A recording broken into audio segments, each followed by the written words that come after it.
What's going on, geeks? My name is Cody Armour, and it is Friday, which means it's time to catch you up on what's happening this week in the world of geek. But before we get into the news, I do want to real quick just say that the You Caring page is up for the 2017 pledge drive. The actual pledge drive won't start until March 2nd, but you can donate right now if you'd like to at youcaring.com/2017 pledge drive. Donating obviously would be a huge help. If you can share that link on your social media, we'd really appreciate it. And my challenge to everybody is to find 5 people and ask them to donate $10. I mean, that would be $50. That goes a long ways for us. And let's jump into the news this week. Basically, it is about Nintendo. So we're gonna start with the good. If you've been paying attention to the Nintendo Switch at all, you already kind of know that the lineup is a little weak. Like, for me personally, the only game I'm really excited about on launch is The Legend of Zelda. Well, the president of Nintendo has addressed this. They said they do have a plan, and that is to consistently release good content. Basically, they didn't want to release everything all at once because then in a few months, they won't really have anything to give. The other part of this that is very good news, kind of going along with consistent releases, is that there are 100 games in development for the console right now. And that is 20 more games than what was announced previously. And so to me, this makes a lot of sense. The Nintendo Switch kind of sold out because that's what Nintendo does.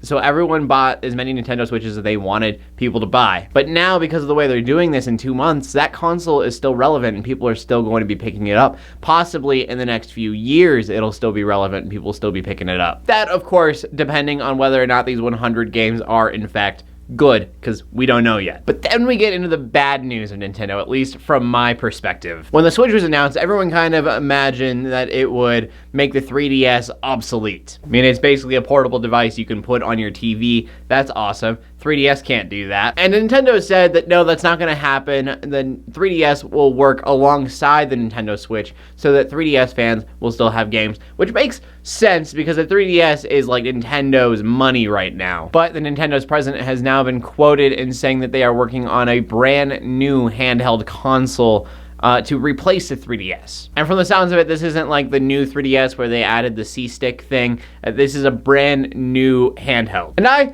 am just super confused because you're trying to sell the Nintendo Switch, right? Like, let's face it, the Nintendo Switch is not the best gaming console out there and it hasn't even been released yet. But it will be one of the best handhelds ever made. I don't know, I just feel like you should be marketing that. I mean, regardless, it's bad news for the 3DS fans out there. But getting on to some movie news, Michael Bay says the Transformers The Last Night movie will be his last Transformers movie, which is something he said for the last 3 Transformers movies he's made. But from the sounds of it, he actually means it this time. Which makes sense. It's a good starting off point because they are working on this broader cinematic universe like Marvel does with the Transformers and G.I. Joe and Bumblebee getting his own standalone. It seems as though Michael Bay will be making one last cornerstone and then everyone can kind of grow from there. For me, as long as I get exploding cars and robots, I'm happy. But then I want to talk about a movie I didn't know I was excited for until today. I feel like every nerd knows who Peter Jackson is. He made the Lord of the Rings movies, he made the Hobbit movies,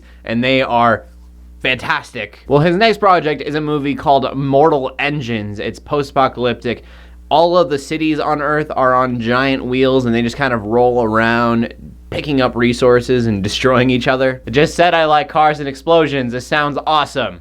Well, he just casted his leads, Robbie Sheehan and Ronan Raftery. So be looking out for this movie. It should be coming out around 2018. And then our final story of the day is about Black Lightning, which I know a lot of people are very excited about, and then we're a little bit annoyed. Black Lightning, for those who are of my generation, is basically Static Shock, except not at all. The Static Shock was a high school kid, very Spider-Man-esque in the way that they treated him and his problems. And though Black Lightning is African-American and he does have lightning abilities, he came before Static Shock for one, and he's a little bit more serious, it seems. If I remember correctly, he was made by the guy who made Luke Cage. Also, you probably won't see this in the TV show, but he was trained by Batman, so he's like a super ninja along with his powers. And so the reason that people were kind of annoyed with this was that Fox was supposed to be picking this show up.